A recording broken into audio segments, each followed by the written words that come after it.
Hello and welcome. तो इस video में हम डिस्कस करेंगे आपके साथ क्वेश्चंस जो कि आए थे JKPSI CBT एग्ज़ाम में, जो कि कंडक्ट हुआ था 12 दिसंबर का जो सेकंड शिफ्ट था। तो उसमें जो क्वेश्चंस आए थे वो मैं यहाँ पे शेयर करूँगा। तो चलिए आगे बढ़ते हैं। तो सबसे पहले ओवरऑल एनालिसिस की बात की जाए तो आपको पता है सबसे ज़्यादा क्वेश्चन जो है आपको यहाँ पे करंट अफेयर्स से बहुत ज़्यादा क्वेश्चंस देखने को मिलते हैं। हर एक शिफ्ट में क्वेश्चंस आए और यही वो क्वेश्चंस होते हैं जो आपको टफ भी लगते हैं। इसलिए जिन कैंडिडेट्स का एग्ज़ाम जो है आगे वाले डेज़ में होने वाला है, तो शायद उनको लगता होगा कि पेपर बहुत ज़्यादा टफ आ रहा है, लेकिन उतना भी कोई टफ नहीं होगा, क्योंकि जो क्वेश्चंस आपको टफ लगेंगे वो करंट अफेयर से ही होंगे। बाकी आपका reasoning, math, English, communication skills, science, ये सारे पोर्शंस आपके इजी होते हैं, तो आप अच्छा स्कोर करके आएंगे। तो करंट अफेयर्स का होगा। उसके बाद मैथ में जो क्वेश्चंस आए थे, इसमें आपका जो है आपके वर्क एंड टाइम पे क्वेश्चन आया था। इसके साथ साथ इसमें परसेंटेज पे क्वेश्चन आए हैं और आपके जो है प्रोडक्ट ऑफ नंबर्स पे दो नंबर्स है उनका जो रिवर्स है उस पर एक क्वेश्चन आया है। उसके साथ साथ इसमें बोर्ड मास पे क्वेश्चंस आए हैं। रीजनिंग की बात की जाए तो रीजनिंग में जो है एनालॉजी से क्वेश्चन आते हैं। उसके साथ साथ इसमें जो है आपको क्लॉक और कैलेंडर जब आप पढ़ते हो तो वहाँ से भी यहाँ पे क्वेश्चंस आए हैं इस शिफ्ट में। रीजनिंग में DI में भी क्वेश्चंस आए हैं और इसमें एवरेज के बेसिस पे क्वेश्चंस डाले गए हैं डाटा इंटरप्रिटेशन में। इंग्लिश में क्वेश्चंस आए हैं एक्टिव पैसिव से, प्रपोजिशन के क्वेश्चंस आए हैं इसमें। उसके साथ साथ एरर फाइंडिंग का क्वेश्चन आया है। एंटोनियम, साइनोनियम 2-3 क्वेश्चंस होते ही होते हैं। कम्युनिकेशन स्किल से भी 2-3 क्वेश्चंस थे। तो ओवरऑल ये पोर्शन जो है ये ईजी ही था। English, communication skill, math, reasoning, DI ये ईजी ही था। तो आप कुछ क्वेश्चंस भी देखेंगे जो कि आए थे।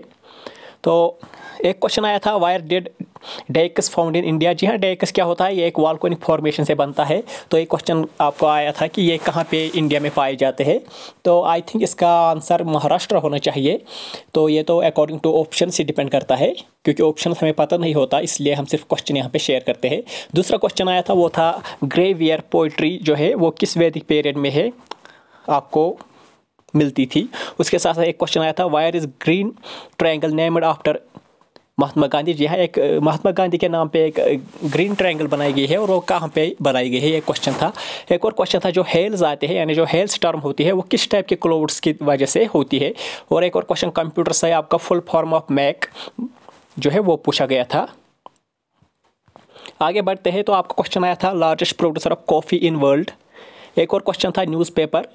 कुछ बच्चे कह रहे थे बुक था, लेकिन न्यूज़पेपर ही था। न्यूज़पेपर जो एनी बेसेंट का था, शायद न्यू इंडिया इसका आंसर हो सकता था।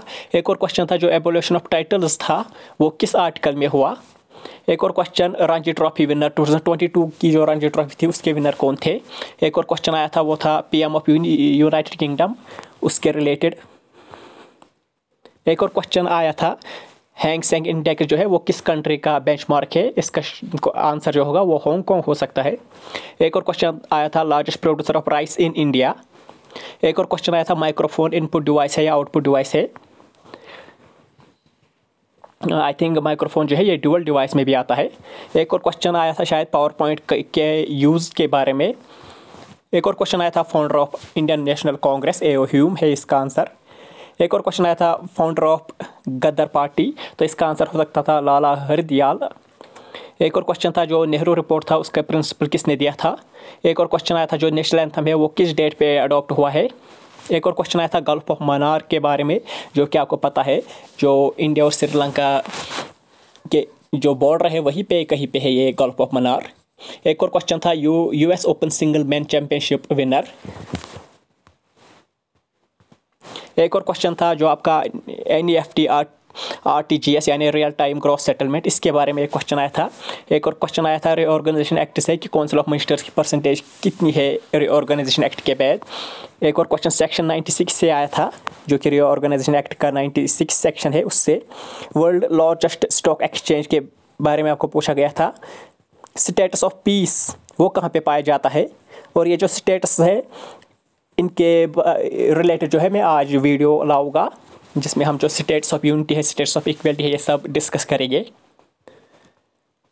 तो यही क्वेश्चंस है जो आए थे। इसके साथ साथ प्रेएम्बल जो है वहाँ से क्वेश्चंस आते हैं, वर्ल्ड बैंक से क्वेश्चंस आए हैं।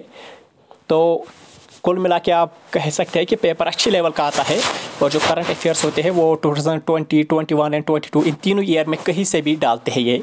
तो इस वीडियो में बस इतना ही। वीडियो पसंद आया तो वीडियो को लाइक कीजिए, चैनल को सब्सक्राइब कीजिए। मिलते हैं अगले वीडियो में, तब तक के लिए thank you and take care.